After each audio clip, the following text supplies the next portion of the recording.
11 malam itu saya mendengar teriakan 3 orang perempuan minta tolong. Tapi sebelumnya nggak ada kayak cekcok tuh nggak ada, cuman langsung teriakan minta tolong. Terus habis itu nggak lama kemudian saya lihat kan itu kejadiannya di kamar 2. Terus saya lari ke kamar 1. Nasib tragis menimpa seorang ibu dan anaknya di Kabupaten Nganjuk, Jawa Timur setelah keduanya tewas dibunuh oleh pria yang merupakan orang terdekat korban pada Selasa 25 November malam. Tak hanya itu, pelaku juga membakar kamar kos tempat para korban tinggal hingga memperparah kondisi di lokasi kejadian. Selain menewaskan 2 korban, insiden tragis ini juga melukai 1 orang lainnya yang kini dikabarkan dalam kondisi kritis. Polisi kini telah menyelidiki motif pembunuhan dan kebakaran yang menewaskan 2 korban tersebut. Informasi selengkapnya terkait kronologi kejadian akan dilaporkan langsung oleh jurnalis Tribun Jatim dan Indra Kusuma. Silahkan laporan Anda. Ya, baik, Andra, pemirsa Tribun atau Tribuners, dapat saya sampaikan peristiwa tragis terjadi di Kabupaten Nganjuk, tepatnya di sebuah kamar indekos yang berlokasi di Kelurahan Payaman, Kecamatan Nganjuk, Kabupaten Nganjuk. Dalam peristiwa itu, 2 orang dikabarkan tewas dan 1 orang kritis. Polisi saat ini sudah melakukan olah TKP dan juga memintai keterangan para saksi, kemudian melakukan penyelidikan mendalam, dan hasilnya Rabu dini hari polisi telah menangkap atau meringkus pelaku. Terkait kronologinya, saat itu penghuni kos nomor 5 mendengar suara pekikan minta tolong yang bersamaan dengan suara kesakitan dan juga tangis dari arah kamar nomor 2. Kala itu penghuni kamar kos 5 hanya bergeming di kamar, dia tidak mau buru-buru untuk mengecek situasi apa yang terjadi di dalam kamar kos nomor 2. Pada saat itu suara teriakan maupun tangisan berlangsung hingga sekitar 10 menit, kemudian suara teriakan itu tiba-tiba menghilang. Tetangga korban, yakni bernama Melisa Putri, memberanikan diri keluar dari kamar kos dan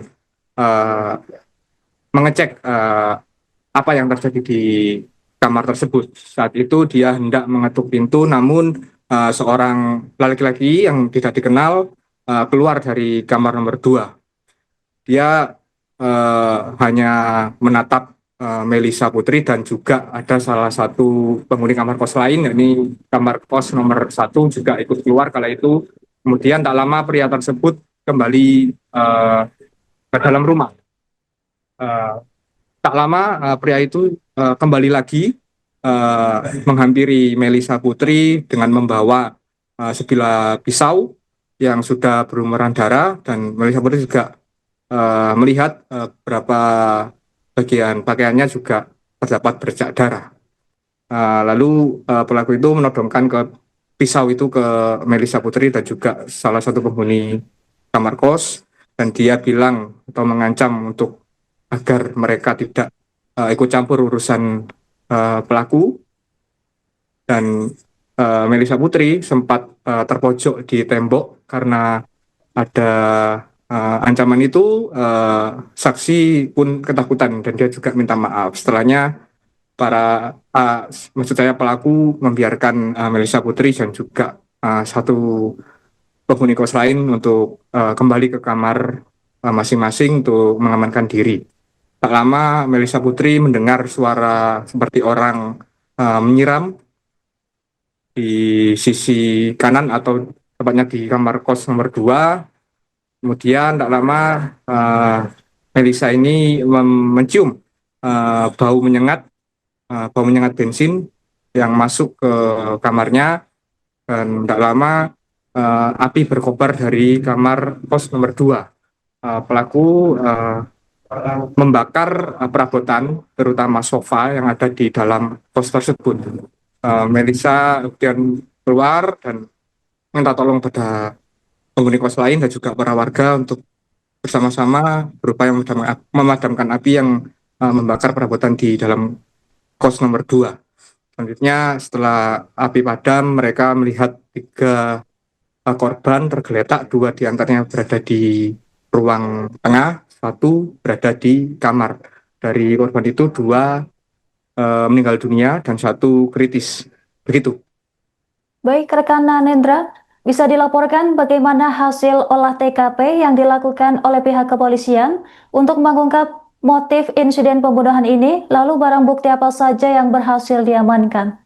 Baik, polisi melakukan olah TKP dan dari keterangan saksi tak lama usai mereka mendapat laporan mengenai kejadian pembunuhan ini dari warga setempat. Setelahnya beberapa personel dikerahkan untuk melakukan olah TKP dan dari keterangan saksi di sana berselang sekira 2 jam setelah polisi melakukan penyelidikan secara mendalam, petugas atau pihak polisian berhasil mengamankan pelaku di kediamannya. Dari hasil olah TKP sendiri, polisi belum menjelaskan secara gamblang ya terkait apa saja barang bukti yang sudah diamankan. Tapi berdasarkan keterangan saksi, saksi melihat bahwasanya pelaku membawa pisau yang berlumuran darah. Entah itu pisau sudah diamankan polisi atau belum, masih saat ini Tribun Jatim Network sedang berupaya untuk melakukan konfirmasi. Begitu. Baik, rekan Nanendra, bagaimana reaksi warga sekitar saat mengetahui terjadinya pembunuhan dan kebakaran ini? Baik, Andra. Warga sekitar sempat ketakutan atau panik karena situasi di sekitar lokasi sangat mencekam karena banyak teriakannya juga keras, terus ada suara tangisan, baik itu juga rintihan kesakitan dari para korban. Begitu, Andra. Baik, rekan Nanendra, apa langkah hukum selanjutnya yang akan dilakukan oleh pihak kepolisian setempat? Nah, pihak kepolisian bakal mendalami secara konstruktif terkait motif pelaku dan juga terkait hubungan antara pelaku dengan para korban ini. Begitu, Andra.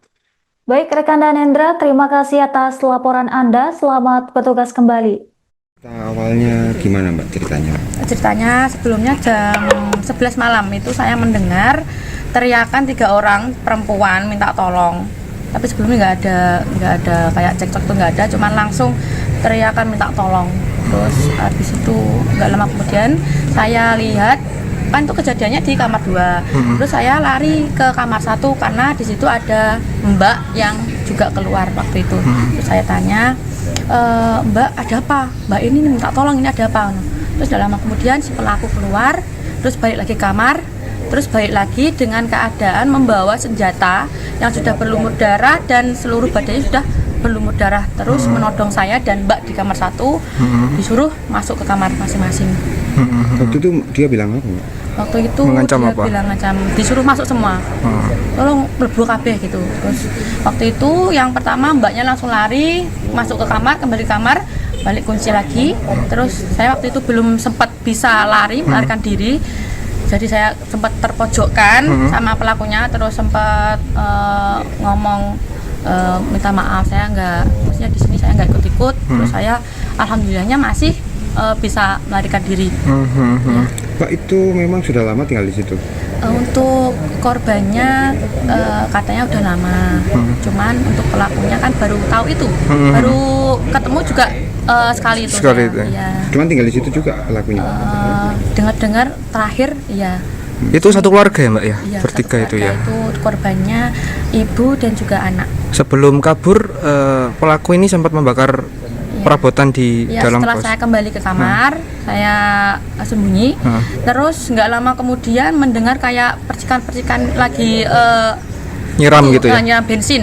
Ya, sampai di kamar saya itu bau bensin. Terus nggak lama kemudian udah api udah besar gitu loh. Siap. Tapi terus ada polisi udah datang. Jadi apinya nggak sampai merembet ke samping-samping. Samping-samping. Jadi memang teriakannya, Padamkan. memang korban itu sempat berteriak Mbak ya? Iya. Tapi sebelumnya ada pertengkaran nggak sih Mbak mereka ini? Nggak ada ya? Cekcok Nggak sebelumnya, ada ya? nggak ada suara, nggak ada Apapun kedengaran nggak suara ada ya? cekcok, nggak ada. Langsung teriak-teriak bertiga minta tolong. Oke. Waktu itu nggak ada yang berani ya karena diancam itu ya. Ya nggak ada yang keluar. Padahal di situ tetangga ada orang, cuman nggak berani keluar. Tapi saya memberhentikan. Polisi berhasil menangkap pelaku pembunuhan penghuni kamar kos di Kelurahan Payaman, Kabupaten Nganjuk, Jawa Timur pada Rabu 26 November.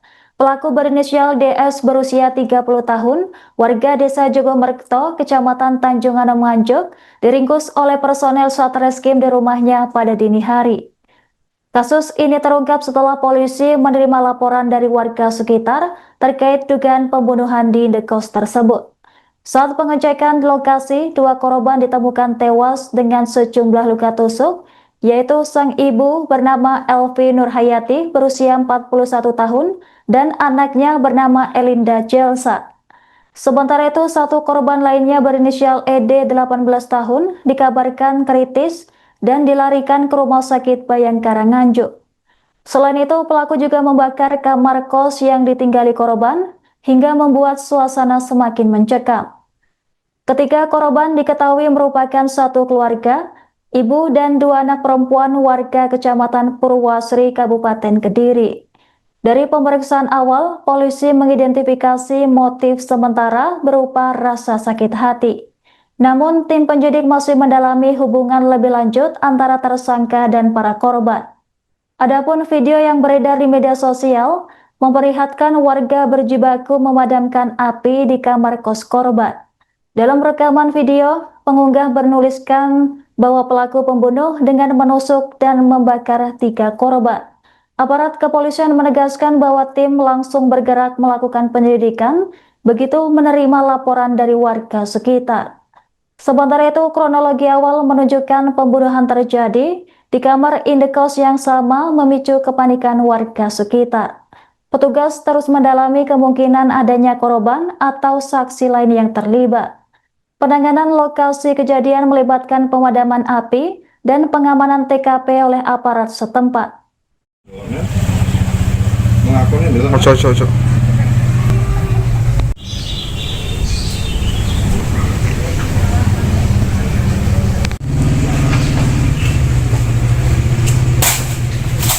Oh, pemain santai tak?